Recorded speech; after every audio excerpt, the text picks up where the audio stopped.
Existe um cansaço que não vem do corpo, vem de anos tentando provar que você merece estar onde está, de ajustar o que fala, o que veste, o que sente, tudo para que alguém, em algum momento, finalmente olhe para você e decida que você é suficiente. Esse cansaço tem um nome que raramente pronunciamos em voz alta: rejeição. Ela pode ter chegado através de uma família que nunca soube te receber do jeito que você precisava. De um casamento que terminou com a dolorosa sensação de que algo em você estava errado. De uma comunidade que até te acolheu, mas cheia de condições. Foram anos de autocobrança que acabaram convencendo você de que o amor, qualquer amor, precisa ser conquistado antes de ser recebido. Se você carrega algum peso parecido com esse hoje, eu quero que saiba. Esta mensagem foi preparada para você, não para um tipo ideal de pessoa, mas para você exatamente como está agora. O evangelista Lucas escreveu uma das cenas mais extraordinárias de toda a história humana. É uma cena curta, cabe em poucas linhas, mas o que ela carrega é suficiente para desfazer a maior mentira que nós guardamos no coração. A parábola do filho pródigo é muito conhecida, mas eu quero pedir para você esquecer por um instante tudo o que já ouviu sobre ela. Entre nessa história como se fosse a primeira vez. Um filho pede ao pai a sua parte da herança ainda em vida. Naquela época, isso era uma afronta profunda. Era o mesmo que dizer: "Pai, você já morreu para mim." O pai poderia ter respondido com todo o rigor e autoridade da época. Em vez disso, ele divide os bens e deixa o filho ir. O que veio depois, você já sabe. O que importa aqui é o que aquele filho carregava na mente quando decidiu voltar. Não era apenas a pobreza material, era a certeza de que havia passado dos limites, que havia feito o imperdoável, que a única posição disponível para ele, se o pai aceitasse, era a de um empregado comum. Ele sentia que nunca mais seria chamado de filho. Ele ensaiou o discurso, escolheu cada palavra com cuidado para tentar diminuir o estrago, para parecer arrependido, para tentar se justificar, porque é exatamente isso que a rejeição nos ensina a fazer, nos preparar sempre para o pior, construir argumentos antes de chegar, pedir desculpas antes mesmo de sermos acusados. E então Lucas chega no versículo que mudará tudo.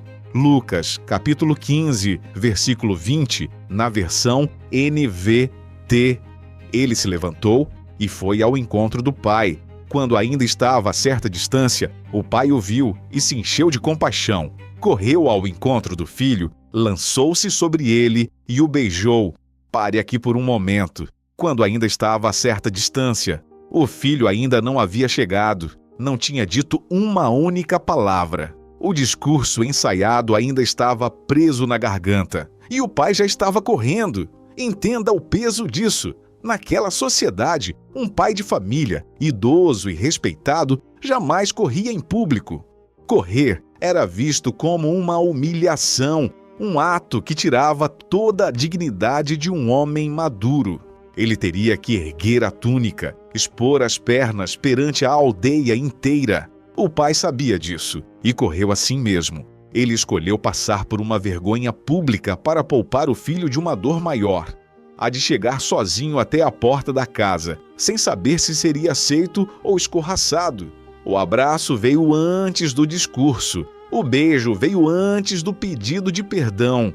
O amor veio antes de qualquer explicação. Essa é a grande virada dessa história. Deus não espera que você mude de vida para depois te acolher. Ele corre ao seu encontro ainda na estrada, ainda à distância, ainda carregando tudo o que te traz vergonha. Eu quero falar agora diretamente com você, que está ouvindo isso e ainda sente dificuldade de aceitar esse amor. Talvez você pense, mas o meu caso é diferente. O que eu fiz não tem conserto. Você conhece os seus segredos, as suas falhas, e eles parecem pesados demais para um abraço desses alcançar. Mas escute com atenção. Essa voz interna que diminui o tamanho do amor de Deus para que ele caiba dentro da sua culpa, ela não vem de Deus, Ela vem dos anos de rejeição que moldaram o que você acha que merece. Cada vez que alguém importante foi embora da sua vida, sem dar explicações. Cada vez que você deu o seu melhor e ouviu que não era suficiente. Cada vez que você se sentiu apenas tolerado em vez de amado. Essas dores foram escrevendo, bem devagar, uma história falsa sobre o seu valor. E o perigo de ouvir a mesma história por tanto tempo é que a gente passa a acreditar nela. Mas o pai da parábola não esperou o discurso para decidir se abraçaria. Ele abraçou primeiro e ouviu depois. E mesmo sabendo de tudo o que o filho fez, ele não diminuiu o seu amor. Mandou trazer a melhor roupa, o anel, as sandálias e preparou uma festa. A festa não era para o filho que nunca tinha errado. Era para o filho que tinha voltado. A única condição para entrar não era a perfeição, era o regresso. Se você está ouvindo essa mensagem agora, no fundo do seu coração, você já está voltando. E o Pai já está correndo na sua direção. Deixe isso acalmar a sua alma. Nenhuma rejeição humana que deixou marcas, seja de pai, de mãe, de amigos, de quem você amou e foi embora, ou de religiões que te cobraram o que você não tinha, nenhuma delas tem o poder de definir o seu valor diante do Eterno. Porque o Senhor não esperou o seu melhor dia para correr até você. Ele correu no seu pior momento. Aquele abraço dado em um filho coberto de lama é o mesmo abraço disponível para você agora, neste exato momento, com tudo o que você traz por dentro. Termino hoje com uma breve oração, uma conversa simples. Pai, que corres antes mesmo de pedirmos, que abraças antes de ouvires nossas desculpas. Olha agora para cada pessoa que acompanha esta mensagem. Tu conheces o peso secreto que cada uma carrega, a rejeição que começou lá na infância e que ainda dói, o afeto que foi negado, a sensação de nunca ser bom o bastante que virou uma companhia constante, que o teu abraço seja mais real do que qualquer memória de abandono, que a imagem do pai correndo pela estrada, de braços abertos, entre fundo na mente do teu filho, aliviando o aperto que há tanto tempo esmaga o peito de quem me ouve. Que eles saiam daqui hoje mais leves, não porque os problemas sumiram, mas porque lembraram ou descobriram hoje que são preciosos para ti. Que o Senhor nunca tirou os olhos da estrada esperando por eles. Em nome de Jesus, amém.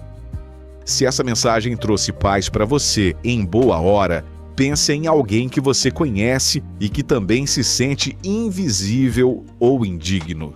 Compartilhe com essa pessoa. Às vezes, o simples gesto de enviar este vídeo é o abraço que aquela alma precisava receber na noite de hoje. O Eterno continua olhando por você.